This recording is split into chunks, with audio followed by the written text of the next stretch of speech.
Agora nós vamos falar com o nosso, com o Derek, nosso meteorologista, e ele falou um pouquinho já né, sobre como os tsunamis nessa região têm uma particularidade.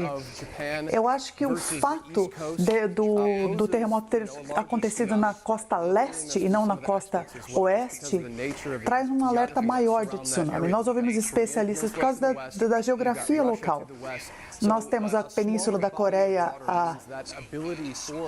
a oeste, a Rússia a oeste. Então, esse deslocamento de água ele acaba indo e voltando justamente por essa geografia. Não acredito que esse alerta de tsunami vai desaparecer completamente. Nós teremos essa ameaça de tsunami pelo menos para as próximas horas, 2 horas, cerca de mais de algumas horas. Uma das ondas de tsunami que chegou na costa leste, a gente vê aqui, ela entrando em Joetsu, ela entra num rio. Ela é uma cidade na prefeitura de Ishikawa. Aí você vê então a água. Isso traz lembranças terríveis de 2011, né, para as pessoas. Eu cobri. A gente não gosta de lembrar isso, porque há muita energia, muita água sendo forçada para dentro da costa, e ela acaba entrando em áreas.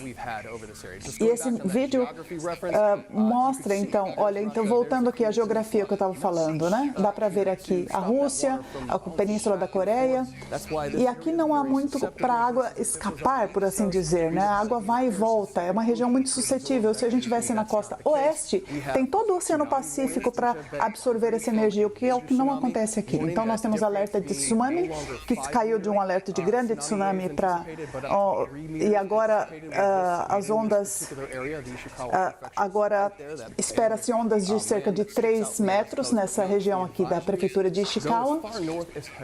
Então, mas há um alerta até o Kaido, quer dizer, é bem significativo.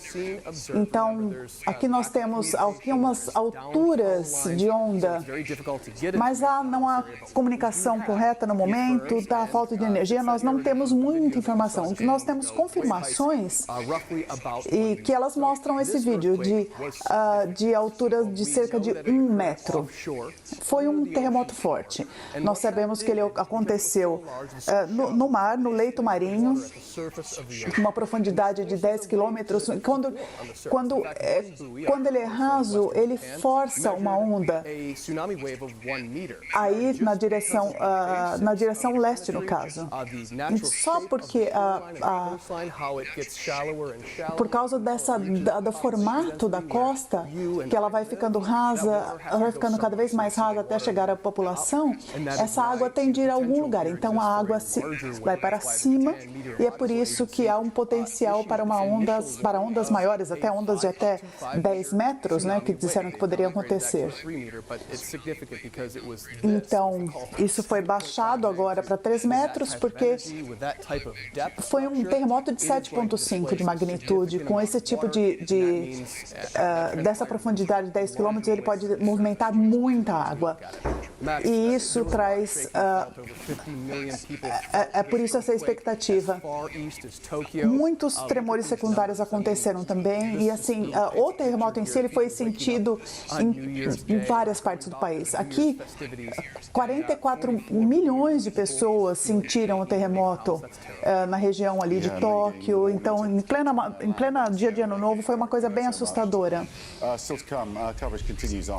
Muito obrigado, Derek, por suas informações. Nós agora faremos um breve intervalo e falaremos mais a respeito do terremoto. Vocês estavam acompanhando então ali com tradução simultânea de Denise Bobadilla, o que tem sido noticiado para todo o planeta sobre esse terremoto que ocorreu no Japão.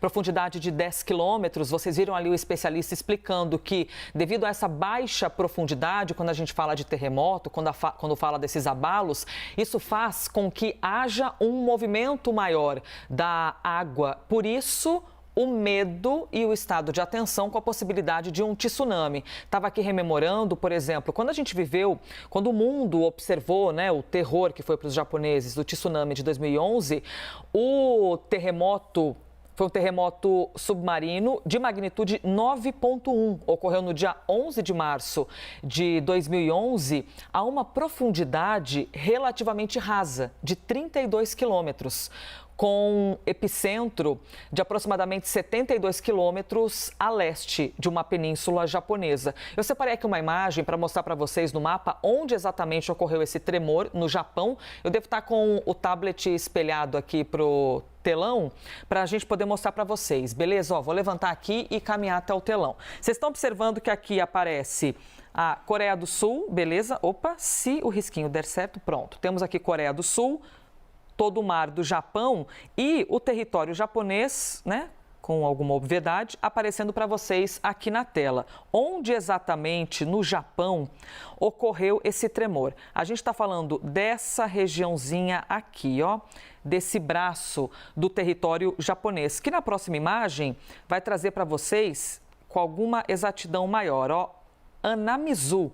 Essa aqui é a região onde foi sentido com mais força esse terremoto que ocorreu nas últimas horas. Foi às 4 horas da tarde do Japão, lembrando que nós estamos 12 horas atrás, né? Agora 10 horas e 17 minutos da manhã, para eles já 10 horas e 17 minutos da noite. Foi nessa região aqui japonesa que ocorreu esse tremor com, de acordo com o especialista, né, Américo Martins, 10 quilômetros de profundidade. Por isso, esse estado de atenção, as imagens já mostraram ali uma movimentação do mar, algumas ondas que foram chegando já como efeito desse tremor, desse terremoto. Porém, Américo, nas próximas horas, ainda continua esse alerta gravíssimo, né, para a possibilidade do aparecimento de grandes ondas. Pois é, Elisa, as autoridades japonesas continuam monitorando ali toda essa situação. O grande temor deles neste momento é com relação ao tsunami mesmo, se vai atingir aí algumas cidades na costa ocidental do Japão ou não. O grande temor dos japoneses é que se repita de alguma forma, possivelmente numa escala menor, né, o desastre de 2011, que foi um desastre triplo, né?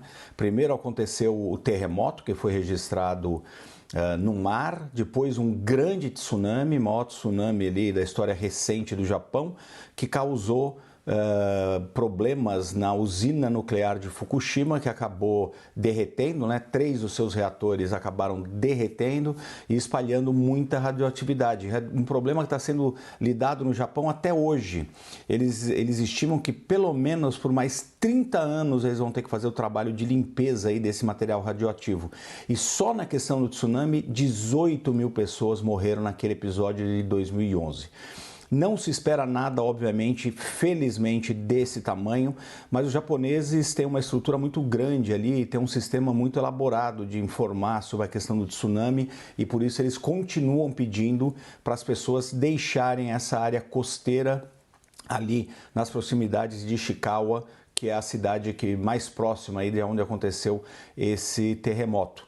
As autoridades também receberam, Elisa, pelo menos 30 notificações de prédios que desabaram e a gente ainda não tem notícia do número exato de pessoas que foram desabrigadas, ficaram desabrigadas ou ficaram feridas nessa tragédia aí que marcou esse primeiro dia do ano no Japão, Elisa. Pois é, de uma gravidade enorme, principalmente porque está na memória dos japoneses e também de nós que acompanhamos o noticiário, né, que estamos ali conectados com os acontecimentos do mundo, tudo aquilo que ocorreu em 2011, que inclusive, América, eu estou lembrando aqui, você que está em Londres e conhece bem, o próprio Museu de História Natural em Londres tem uma parte que fala só sobre vulcões e terremotos. E eles dedicaram uma parte do museu para mostrar como foi o tsunami no Japão em 2011. Então, eles fizeram toda uma estrutura de um supermercado simulando um supermercado japonês. O ambiente, você entra, ele treme como se fosse o efeito de um terremoto que ocorreu, do terremoto em si que ocorreu no Japão, e depois você tem no museu as imagens das ondas,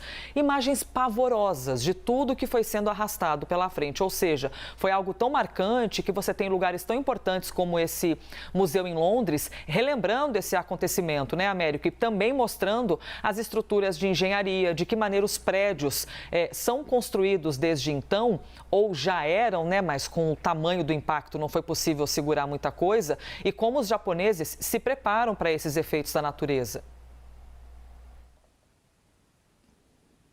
Pois é, muito bem lembrado, Elisa, essa questão do Museu de História Natural aqui, mostrando e tentando alertar as pessoas aí para esses eventos muito sérios da natureza. O Japão é um país que, infelizmente, sofre muito com os terremotos e eles vêm se aprimorando cada vez mais. É um país que tem muitos recursos, tanto financeiros como tecnológicos. Eu estava fazendo uma pesquisa, Elisa, sobre essa questão das construções.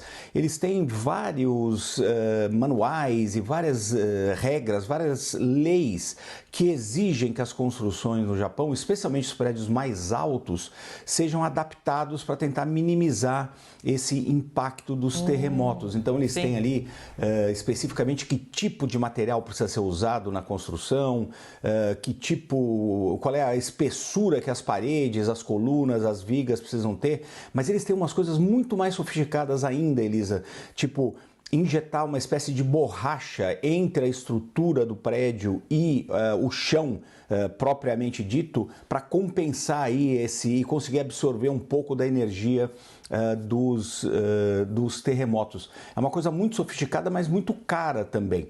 E é por isso que o Japão é um dos países mais bem preparados para lidar com esse tipo de evento, mas mesmo assim sofreu muito naquele que foi o maior terremoto atingiu o país em 2011 em Fukushima e que levou a esses outros 2 desastres seguidos, que foram o tsunami com aquelas ondas impressionantes, né?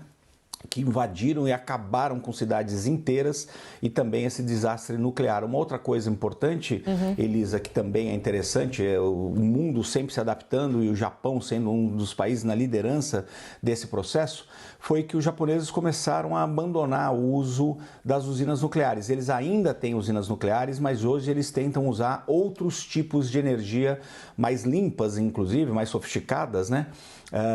Do que a energia nuclear. E eles até hoje sofrem com enormes quantidades de resíduos que ficaram radioativos ali naquela região de Fukushima. Mais de 150 mil pessoas tiveram que ser evacuadas daquela região e muitas jamais vão voltar. Muitas daquelas famílias perderam tudo ali, mesmo se tratando de um país tão avançado como é o Japão. Américo Martins trazendo para a gente essas atualizações. Américo, daqui a pouco, quando a gente voltar, eu até vejo contigo, assim, se a gente tem notícia de outros países que estão em alerta, de que maneira estão sendo registradas essas ondas, tem a informação de que as ondas podem chegar até 5 metros na costa oeste do país. Daqui a pouco, então, tem mais Américo Martins acompanhando essa situação de atenção total e urgente no território japonês. É Breaking News aqui na CNN Brasil.